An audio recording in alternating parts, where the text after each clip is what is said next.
Hello, അസ്സലാമു അലൈക്കും, നമസ്കാരം. അപ്പോൾ ഇന്നത്തെ വീഡിയോയിലേക്ക് എല്ലാവർക്കും സ്വാഗതം. അപ്പോൾ ഞാനിന്ന് നല്ല അടിപൊളി ഒരു കരിക്ക് വെള്ളയപ്പത്തിൻ്റെ റെസിപ്പിയും അതേപോലെ നല്ല നല്ല കുറച്ച് ടിപ്പുകളുമായിട്ടാണ് വന്നിട്ടുള്ളത്.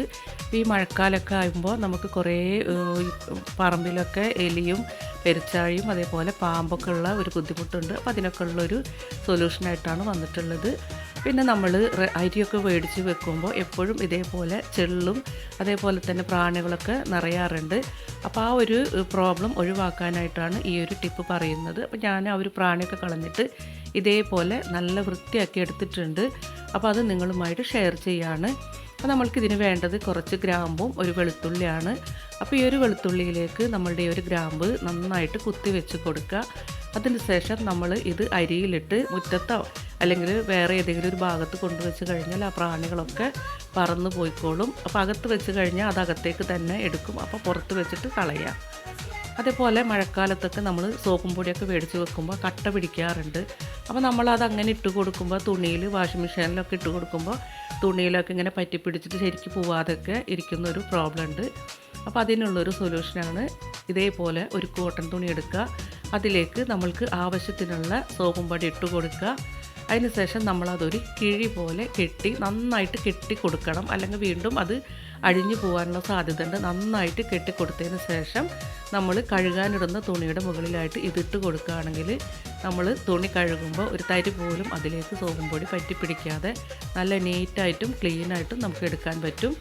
അപ്പോൾ അത് കഴുകി കഴിഞ്ഞതിന് ശേഷം നമ്മൾക്ക് ആ ഒരു കിഴി എടുത്ത് കളയാവുന്നതാണ്. ഇതേപോലെ നിങ്ങളും ഒന്ന് ട്രൈ ചെയ്ത് നോക്കുക. അപ്പോൾ മഴക്കാലമൊക്കെ ആകുമ്പോൾ എന്തായാലും സോപ്പും പൊടിയൊക്കെ കട്ട പിടിക്കും, വെള്ളമൊക്കെ തട്ടിയിട്ട്. അപ്പോൾ അതിനുള്ളൊരു പ്രോബ്ലമാണ്. ഈ ഒരു കാര്യം ചെയ്ത് കഴിഞ്ഞാൽ നമുക്ക് ആ ഒരു വിഷയം ഇല്ലാതാവും.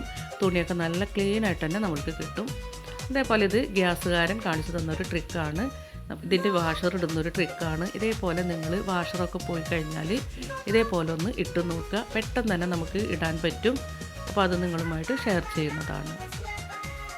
പിന്നെ നമ്മളുടെ വീട്ടിലും അകത്തും പുറത്തൊക്കെ ഈ എലിയുടെ ശല്യം ഭയങ്കര കൂടുതലാണ്. അപ്പോൾ ഈ ഒരു സൊല്യൂഷൻ നിങ്ങൾ ഉപയോഗിക്കുകയാണെങ്കിൽ ഈ ഒരു പ്രോബ്ലം നമുക്ക് ഒഴിവാക്കാൻ പറ്റും. ഇത് നമുക്ക് എലിക്കും പല്ലിക്കും അതേപോലെ പെരിച്ചാഴിക്കും പാമ്പിനും എല്ലാം നമുക്ക് ഉപയോഗിക്കാൻ പറ്റുന്നതാണ്. ഇതിനായിട്ട് നമുക്ക് മെയിനായിട്ട് വേണ്ടത് ഉപ്പാണ്. അപ്പോൾ ഉപ്പ് ഞാനൊരു പാത്രത്തിലേക്ക് ഇട്ട് കൊടുത്തിട്ട് നന്നായിട്ട് വെള്ളം ഒഴിച്ചിട്ട് നന്നായിട്ട് മിക്സ് ചെയ്തെടുക്കുന്നുണ്ട്. ഇത് നമ്മൾക്ക് ഈ വക ശല്യം ഉള്ള എല്ലാ ഭാഗത്തേക്കും നമുക്ക് തെളിച്ച് കൊടുത്തു കഴിഞ്ഞാൽ ഇതൊന്നും നമ്മളുടെ വീട്ടിലേക്കോ പറമ്പിലേക്കോ ഒന്നും അടുക്കില്ല. നല്ലൊരു ട്രിക്കാണ് ഇത്. ഇപ്പോൾ പാമ്പൊക്കെ ഇങ്ങനെ ഇഴഞ്ഞ് നടക്കുന്ന ടൈമാണ്. ഇപ്പോൾ അടുത്ത് തന്നെ തൃശ്ശൂർ ഒരു പെണ്ണിനെ പാമ്പ് കടിച്ചിട്ട് ഒരു സ്ത്രീ മരിച്ചിട്ടുണ്ട്. അപ്പോൾ നമ്മളുടെ പറമ്പിലൊക്കെ ഇത് ചെയ്ത് കൊടുക്കുകയാണെങ്കിൽ നല്ലൊരു സേഫ്റ്റിയാണ്. അപ്പോൾ ആ ഒരു ഉപ്പും വെള്ളം ഞാൻ ഇതേപോലെ ഒരു കുപ്പിയിലേക്ക് ഒഴിച്ച് കൊടുത്തിട്ടുണ്ട്. ഇനി നമ്മൾക്ക് ഇതിലേക്ക് വേണ്ടത് കർപ്പൂരമാണ്. അപ്പോൾ നമുക്കിത് പൊടിക്കേണ്ട ആവശ്യമൊന്നുമില്ല. ഒരു 3-4 കർപ്പൂരം ഇതേപോലെ നമ്മൾ വെള്ളത്തിലേക്ക് ഇട്ട് കൊടുക്കാം. അത് അതിൽ തന്നെ കിടന്നിട്ട് നന്നായിട്ട് മിക്സ് ആയിക്കോളും. പിന്നെ നമുക്ക് വേണ്ടത് ഈ നമ്മൾ സാമ്പാർ കായാണ്. അപ്പോൾ പൊടി ഇടുന്നേക്കാളും കൂടുതൽ ബെനിഫിറ്റ് കായം ഇടുന്നതാണ്. പൊടിയിനേക്കാളും നല്ല മണമാണ് കായത്തിന്. ഒന്നും കൂടിയും അതിന് മണം കൂടും. അപ്പോൾ ഞാൻ ഇതേപോലെ തന്നെ 2 കഷ്ണം അതിലേക്ക് ഇട്ട് കൊടുക്കുന്നുണ്ട്. ഇതൊക്കെ കുറച്ച് കഴിയുമ്പോഴത്തേക്കും നന്നായിട്ട് കുതിർന്ന് കിട്ടും.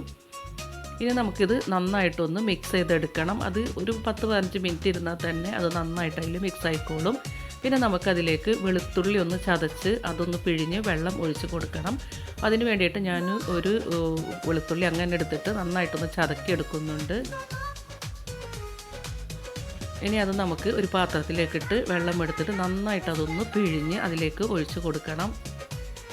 ഈ ഒരു സൊല്യൂഷൻ നമ്മൾ ചെയ്ത് കഴിഞ്ഞാൽ 100% നമുക്ക് നല്ല ബെനിഫിറ്റ് കിട്ടും.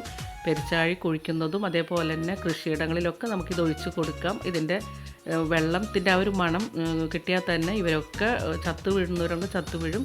അല്ലാത്തവരൊക്കെ ആണെങ്കിൽ പറമ്പിൽ തന്നെ പോയി കിട്ടും. പറമ്പിലേക്ക് തീരെ വരില്ല.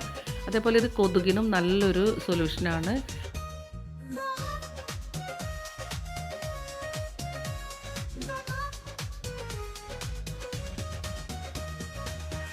പല്ലി ഉള്ളിടത്തും നമ്മൾ ഇത് വെച്ചിട്ട് ഒരു കോട്ടൺ വെച്ച് തുടച്ച് കൊടുത്താൽ പല്ലിയും അതേ ഈ ഒരു ഭാഗത്തേക്ക് വരില്ല.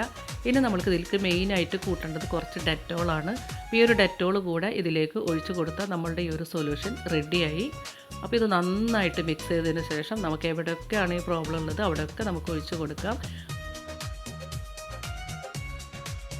അതേപോലെ ഒരു കോട്ടൺ എടുത്തിട്ട് പല്ലിയൊക്കെ വരുന്ന ഒരു ഭാഗത്തേക്ക് നമ്മൾ നന്നായിട്ട് തുടച്ച് കൊടുക്കുകയാണെങ്കിൽ ആ ഭാഗത്തേക്കൊന്നും പിന്നെ പല്ലിയുടെ ശല്യം ഉണ്ടാവില്ല. അതല്ലെങ്കിൽ ഒരു സ്പ്രേ ബോട്ടിലാക്കിയിട്ട് നന്നായിട്ട് ഒന്ന് സ്പ്രേ ചെയ്ത് കൊടുത്താൽ മതി.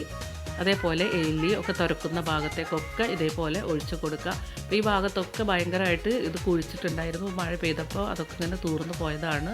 അപ്പോൾ ഞാൻ ആ ഭാഗത്തേക്കൊക്കെ ഞാൻ ഒഴിച്ച് കൊടുക്കുന്നുണ്ട്. അതേപോലെ ഞാൻ വീടിന് ചുറ്റും ഞാൻ ഒഴിച്ച് കൊടുക്കുന്നുണ്ട്. പാമ്പിൻ്റെ ഒക്കെ ശല്യം ഇപ്പോൾ കൂടുതലായിട്ട് ഉള്ളതാണ്. അപ്പോൾ ഈ ഒരു പ്രോബ്ലം ഒഴിവാക്കാനായിട്ട് ഇനി നമുക്ക് നല്ല അടിപൊളി ഒരു കരിക്ക് വെള്ളയപ്പം ഉണ്ടാക്കാം. അപ്പോൾ അതിന് വേണ്ടിയിട്ട് ഞാൻ അരി ഒന്ന് കുതിർത്താനായിട്ട് വെള്ളത്തിലിട്ട് വെക്കുന്നുണ്ട്. ഇതൊരു 7 മണിക്കൂർ ഞാൻ ഇത് കുതിർത്തിയിട്ടുണ്ട് വെള്ളത്തിലിട്ട് വെച്ചിട്ട്.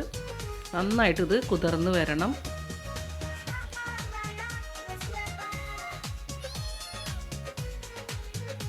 ഇനി നമ്മൾക്ക് ഈ അരി കുതിർന്നൊക്കെ വന്നിട്ടുണ്ട്. ഇനി നമ്മൾക്ക് അരച്ചെടുക്കാം. അപ്പോൾ അതിന് വേണ്ടിയിട്ട് ഞാനൊരു മിക്സിയുടെ ജാറിലേക്ക് ഇട്ട് കൊടുത്തിട്ടുണ്ട്. പിന്നെ മെയിനായിട്ട് നമ്മൾ കൂട്ടുന്നത് കുറച്ച് ചോറാണ്. പിന്നെ നമ്മൾക്ക് ആവശ്യത്തിനുള്ള പഞ്ചസാര, അതേപോലെ തന്നെ ആവശ്യത്തിനുള്ള കരിക്കും ഞാൻ ഇട്ട് കൊടുക്കുന്നുണ്ട്. ഒരു കരിക്കിൻ്റെ ഫുള്ളായിട്ട് ഞാൻ ഇട്ട് കൊടുത്തിട്ടുണ്ട്. പിന്നെ ഞാൻ ആ ഒരു കരിക്കും വെള്ളം കൂടെ ഒഴിച്ച് കൊടുക്കുന്നുണ്ട്. ഇനി നമുക്കിത് നന്നായിട്ട് ഫൈനായിട്ടൊന്ന് അരച്ചെടുക്കാം. ഇത് അരച്ചെടുത്തത് ഞാൻ തലേ ദിവസമാണ്, പിറ്റേ ദിവസം നേരം വെളുത്തിട്ടാണ് ഞാനിപ്പോൾ ഇതെടുക്കുന്നത്. അപ്പോൾ നന്നായിട്ട് ആയിട്ട് വന്നിട്ടുണ്ട്. പിന്നെ നമ്മളിതിലേക്ക് ഉപ്പിട്ട് കൊടുത്തിട്ട് ഒരു 10-15 മിനിറ്റ് ഒന്ന് റെസ്റ്റ് ചെയ്യാൻ വെക്കണം.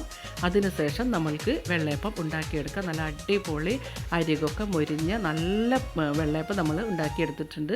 അപ്പോൾ ഇതേപോലെ കരിക്ക് വെള്ളയപ്പം ഉണ്ടാക്കാത്തവരൊക്കെ ഒന്ന് ട്രൈ ചെയ്ത് നോക്കുക. നല്ല പെർഫെക്റ്റ് ആയിട്ട് തന്നെ നമ്മൾക്ക് കിട്ടും. നല്ല അടിപൊളിയായിരുന്നു. അപ്പോൾ ഇതിൻ്റെ ഒരു കൂട്ടൊക്കെ നല്ല പെർഫെക്റ്റായിട്ട് വന്നതുകൊണ്ട് നന്നായിട്ട് ബബിളൊക്കെ വന്നിട്ടുണ്ട്. നിങ്ങളെല്ലാവരും ട്രൈ ചെയ്യുക. ഇൻഷാ അല്ലാഹ് ഇനി വേറെ വീഡിയോ ആയിട്ട് കാണാം.